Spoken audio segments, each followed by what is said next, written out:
आपण trading account म्हणजे काय आणि प्रॉफिट अँड लॉस अकाउंट म्हणजे काय त्याचा प्रोफॉर्मा पाहिला आणि त्याचप्रमाणे फायनल अकाउंटपैकी हे दोन अकाउंट सोडल्यानंतर फायनल अकाउंटचा तिसरा भाग येतो तो म्हणजे बॅलन्स शीट.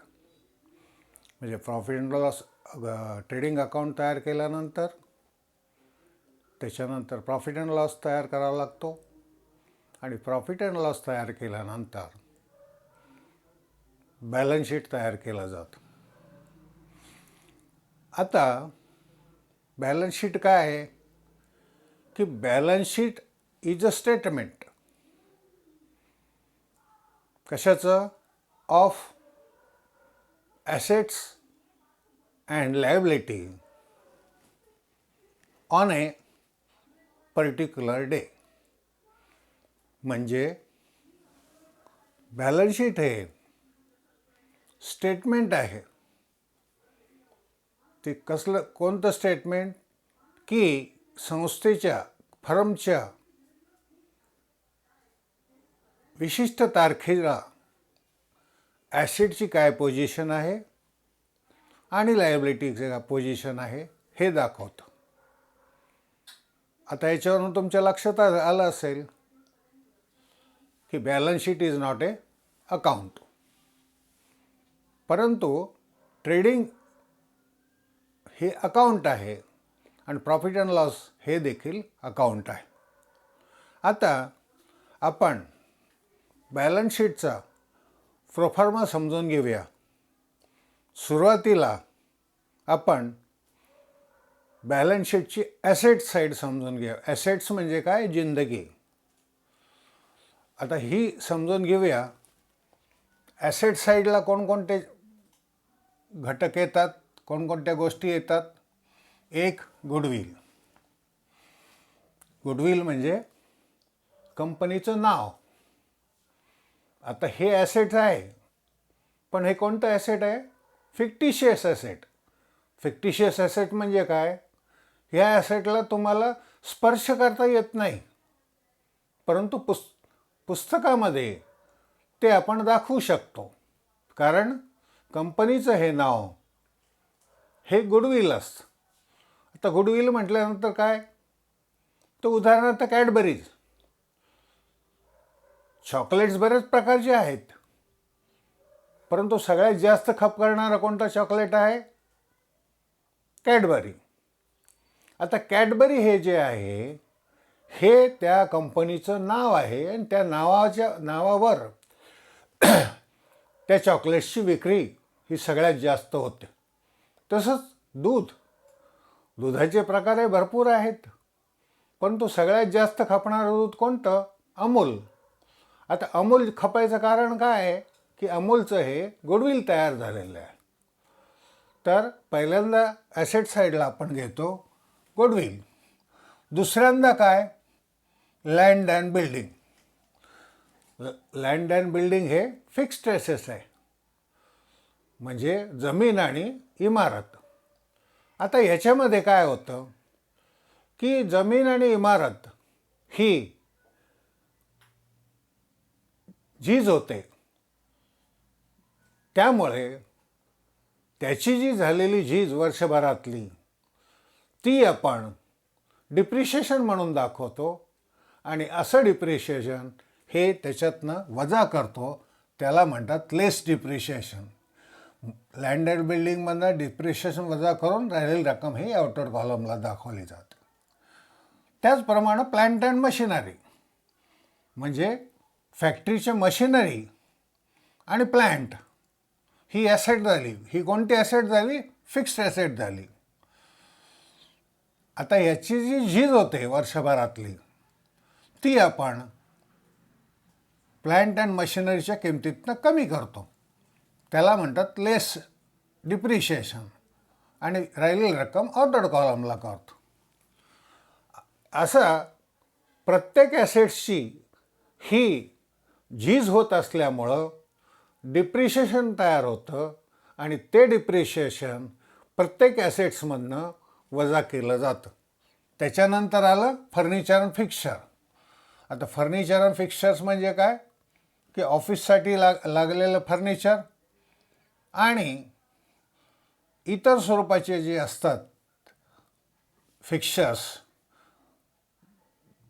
ते आपण ॲसेट साईडला घेतो. त्याचंही डिप्रिशिएशन वजा केलं जातं आणि नेट रक्कम ही बॅलन्स शीटला घेतली जाते. इक्विपमेंट म्हणजे काय? हत्यारं. वेगवेगळ्या स्वरूपाची जी हत्यारं लागतात ती हत्यारं देखील ॲसेट्स होतात आणि त्याची पण झीज होते. त्याच्यामुळं त्याच्यातनं डिप्रिशिएशन वजा केलं जातं आणि नेट रक्कम आउटर कॉलमला दाखवली जाते. डिलिव्हरी ऑफ मोटर व्हॅन म्हणजे फॅक्टरीमध्ये डिलिव्हरी करण्याकरता जी कार वापरली जाते, उदाहरणार्थ ट्रक, टेम्पो या स्वरूपाच्या गोष्टी, ती देखील फिक्स ॲसेट आहे आणि ती देखील ॲसेट साईडला दाखवली जाते आणि त्याच्यातनं देखील नेहमीप्रमाणे डिप्रिशिएशन वजा केलं जातं. त्याच्यानंतर leasehold and freehold premises. Leasehold म्हणजे काय की भाडेपट्ट्याने घेतलेली ॲसेट्स. आता भाडेपट्टा काय 1 आणि 2 वर्षाचा नसतो, हा 90 वर्ष 99 वर्षाचा असतो. त्यामुळं त्याच्यावर देखील भाडेपट्ट्याने घेतलेल्या ॲसेटवर देखील डिप्रिशिएशन हे वजा केलं जातं आणि आउटर साईडला नेट अमाऊंट दाखवली जाते. पेटेंट्स म्हणजे काय? हक्क. तुम्ही एखादी गोष्टीचे हक्क घेतले, एखादी वस्तू तयार करायची असते, त्या कंपनीने ते तयार केलेले असतील, परंतु तुम्ही त्या कंपनीकडनं हक्क विकत घेतले, तर हे हक्क जर विकत घेतले तर हे देखील ॲसेट्स आहेत आणि ते ॲसेट साईडला लिहिले जातात. त्याच्यातनं देखील डिप्रिशिएशन वजा केलं जातं. आता लूज टूल्स म्हणजे काय की सुट्टी हत्यारे ही देखील ॲसेट आहे आणि त्याची देखील झीज होते. त्याच्यामुळे ते ॲसेट साईडला घेऊन त्याच्यातनं झीज ही वजा केली जाते आणि नेट रक्कम ही ॲसेट साईडला लिहिली जाते. आता इन्व्हेस्टमेंट म्हणजे काय? गुंतवणुकी. तुम्ही अनेक गोष्टीमध्ये रकमा गुंतवलेल्या आहेत. उदाहरणार्थ फिक्स्ड डिपॉझिट, ॲसेट, बाकीचे जे असतात म्युच्युअल फंड, बॉन्ड्स, या सगळ्या रकमा या इन्व्हेस्टमेंट म्हणून जातात आणि ते ॲसेट साईडला घेतले जातात. त्याच्यानंतर स्टोअर अँड स्पेअर पार्ट म्हणजे काय की स्टोअरमधला माल आणि सुट्ट्या वस्तू त्या देखील ॲसेट साईडला घेतल्या जातात. त्याच्यानंतर त्याच्यातनं देखील डिप्रिशिएशन वजा केलं जातं आणि नेट अमाऊंट लिहिली जाते. आता प्रीपेड एक्सपेन्सेस म्हणजे काय की समजा एखाद्या कामगारांना तुम्ही 1,000प्रमाणे 12 महिन्याची सॅलरी किती द्यायला पाहिजे? 12,000. परंतु ती तुम्ही 14,000 दिली. याचा अर्थ काय झाला? 2,000 रुपये पुढच्या वर्षाचे हे तुम्ही ह्याच वर्षात दिले. ती जी रक्कम असते ती देखील ॲसेट साईडला घेतली जाते. आता आउटस्टँडिंग इन्कम म्हणजे काय की तुमचं 12 महिन्याचं भाडं आहे, ते तुमचं इन्कम झालं. म्हणजे इमारत दिली किंवा इतर कोणत्या गोष्टी, याची जी रक्कम तुम्हाला यायची असते ती आली नाही. समजा ती वर्षाच्या पुढच्या वर्षी आली, म्हणजे तुम्हाला मार्चमध्ये यायला पाहिजे, मार्चपर्यंत. ती न येता मार्चची समजा 6,000 हे भाडं तुम्हाला मार्च नंतर आलं, म्हणजे एप्रिल मे जूनमध्ये आलं, तर ती जी रक्कम असते ती रक्कम तुमची त्या वर्षाची आउटस्टँडिंग राहिलेली असते, म्हणजे मार्चच्या मध्ये पर्यंत यायला पाहिजे, परंतु येते कधी? मार्च नंतर. म्हणून ही जी रक्कम असेल ह्या रकमेला म्हणतात आउटस्टँडिंग एक्सपेन्सेस. आता loan and advances. Loan and advances हे देखील ॲसेट्स आहे. तुम्ही दुसऱ्याला जर लोन दिलं असेल, ॲडव्हान्स दिला असेल, तर तो देखील ॲसेट साईडला घेतला जातो. त्याच्यानंतर क्लोजिंग स्टॉक. आता क्लोजिंग स्टॉक म्हणजे काय?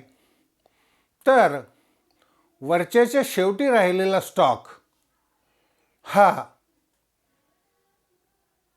त्याचा एक इफेक्ट होतो ट्रेडिंग अकाउंटला आणि दुसरा इफेक्ट होतो ॲसेट साईडला, कारण ती ॲसेट असते. क्लोजिंग स्टॉक हे ॲसेट असतं, म्हणून ॲसेट साईडला आपण घेतो क्लोजिंग स्टॉक. त्याच्यानंतर सन्ड्री डेटर्स. आता सन्ड्री डेटर्स म्हणजे काय? की तुम्ही एखादा माल विकला आणि त्याच्याकडनं तुमची रक्कम यायची राहिली.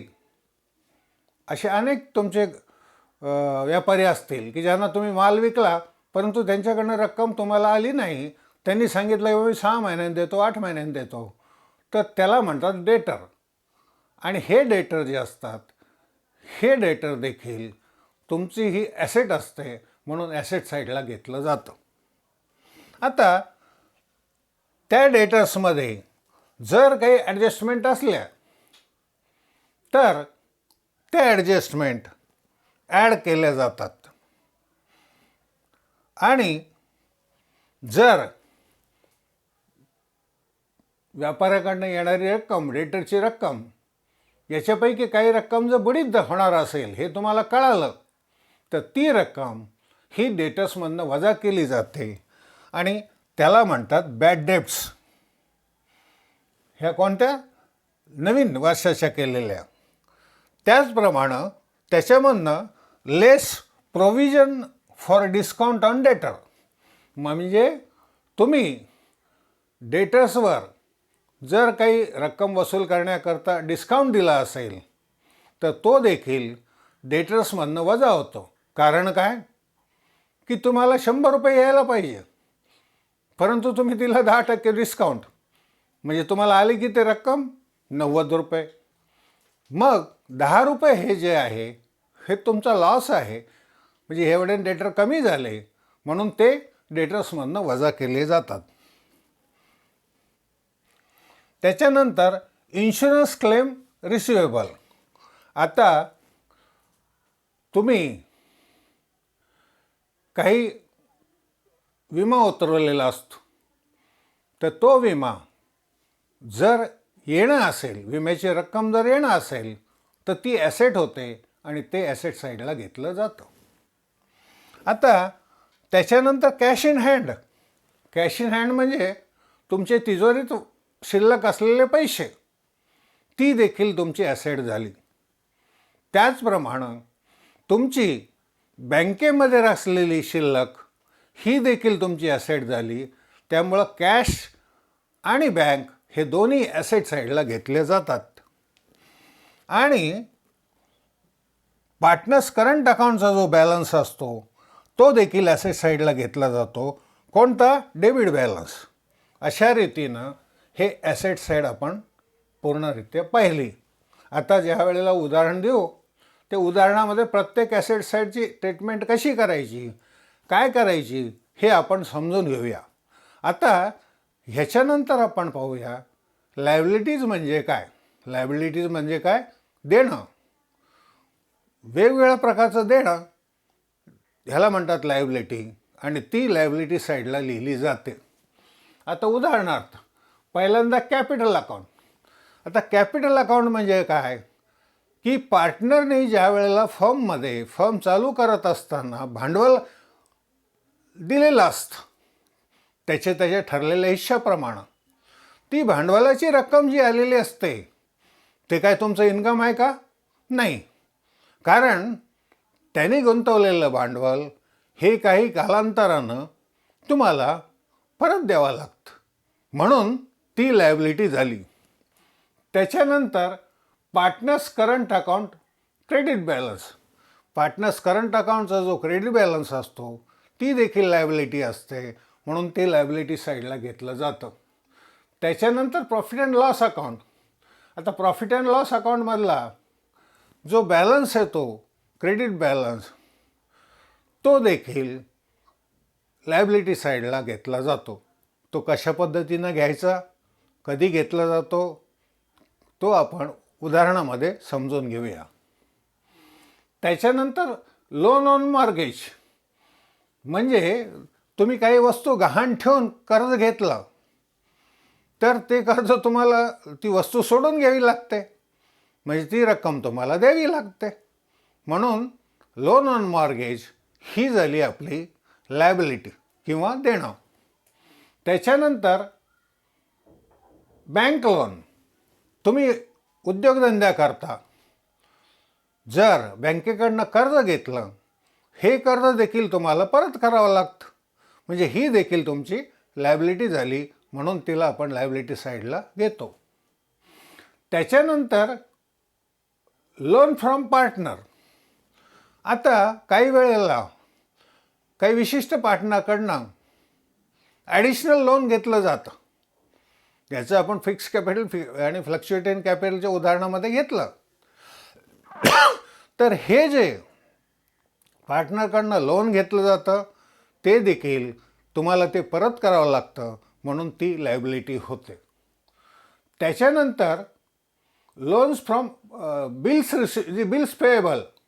आता बिल्स पेएबल हे देखील तुमची लायबिलिटी आहे. जसं आपण पाहिलं बिल्स रिसिवेबल हे ॲसेट झालं, तर बिल्स पेएबल हे जे आहे हे तुमची लायबिलिटी आहे, म्हणून ते लायबिलिटी साईडला घेतलं जातं. आता बँक ओव्हरड्राफ्ट. तर बँक ओव्हरड्राफ्ट म्हणजे काय की बँकेने तुम्हाला विशिष्ट एक मर्यादा ठरवून दिलेली असते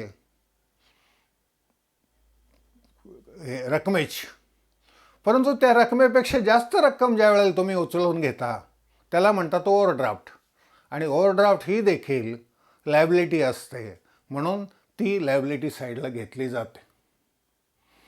त्याच्यानंतर सन्ड्री क्रेडिटर्स. सन्ड्री क्रेडिटर्स म्हणजे काय की तुम्ही काही माल खरेदी केला तर ती रक्कम द्यावी लागते, तुम्ही त्याच वेळेला देत नाही, तुम्ही देखील 6 महिने 8 महिन्यांनी देतो म्हणतात, मग ती रक्कम ही सन्ड्री क्रेडिटर असते आणि ती लायबिलिटी असल्यामुळे लायबिलिटी साईडला घेतलं जातं. आता ह्या सन्ड्री क्रेडिटर्समधनं add or less any adjustment. या सन्ड्री क्रेडिटर्सच्या संदर्भात काही ॲडजस्टमेंट असतील त्या जमा कराव्या लागतात, अधिक कराव्या लागतात किंवा वजा कराव्या लागतात. आता ह्या ॲडजस्टमेंट देखील आपण उदाहरणाच्या वेळेला समजून घेऊया. आता त्याच्यातनं सन्ड्री क्रेडिटर्समधनंच अजून less provision for discount on credit.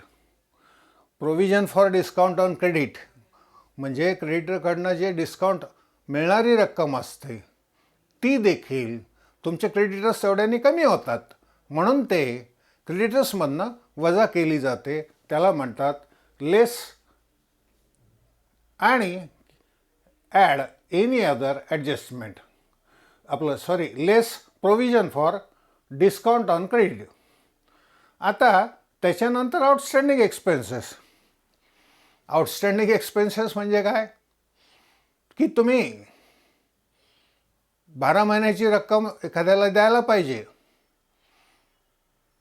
कर्मचाऱ्याला समजा उदाहरणार्थ आपण आता 9 महिन्याची तुम्ही दिली 9,000 रुपये, 1,000 रुपये महिन्याप्रमाणे सॅलरीची रक्कम किंवा इतर रक्कम, तर 3 महिन्याची राहिली आता वास्तविक पाहता वर्षाअखेरीस तुम्ही दर महिन्याप्रमाणे 12,000 द्यायला पाहिजे, परंतु तुम्ही दिले 3,000, आपलं ते 9,000, शिल्लक राहिली 3,000. ही तुमचं देणं असतं, म्हणून ती लायबिलिटी साईडला दाखवली जाते आउटस्टँडिंग एक्सपेन्सेस. आता इन्कम रिसिव्ड इन ॲडव्हान्स. आता इन्कम रिसिव्ड इन ॲडव्हान्स म्हणजे काय? कुठल्याही स्वरूपाचा इन्कम हा पुढच्या वर्षीचे देखील तुम्हाला ह्याच वर्षी मिळाला. पुढच्या 3 महिन्याचं इन्कम जे तुम्हाला यायला पाहिजे होतं, तर ते इन्कम ह्याच वर्षात आलं. म्हणजे 12 महिन्याच्या यायच्याऐवजी 15 महिन्याचं आलं. तर 15 महिन्याचं आलं तर 3 महिन्याचं जे इन्कम आहे ते इन्कम रिसिव्ड इन ॲडव्हान्स म्हणून दाखवायचं आणि ते लायबिलिटी साईडला आपण दाखवतो. आता प्रोव्हिजन फॉर टॅक्सेस. आता प्रोव्हिजन फॉर टॅक्सेस जे आहे, जर तुम्हाला जे कर भरावे लागतात त्या कर भरण्याची रक्कम, तारीख त्याची वेगळी असते. काही विशिष्ट तारखेनंतर भरावं लागतं, ते वर्षाच्या नंतरही भरले जातात किंवा वर्षाच्या शेवटी भरले जातात. तर त्याच्यासाठी जी तुम्ही प्रोव्हिजन करता, तरतूद करता, त्याला म्हणतात प्रोव्हिजन फॉर टॅक्सेस. आता हे झाले लायबिलिटीचे आयटम. आपण पाहिले ॲसेटचे आयटम. याच्यावरनं बॅलन्स शीट हे तयार केलं जातं. आता याच्यावर आपण उद्या ॲडजस्टमेंट कशा करतात, आता ॲडजस्टमेंट कशा करतात हे आपण उद्याच्या भागात समजून घेऊया.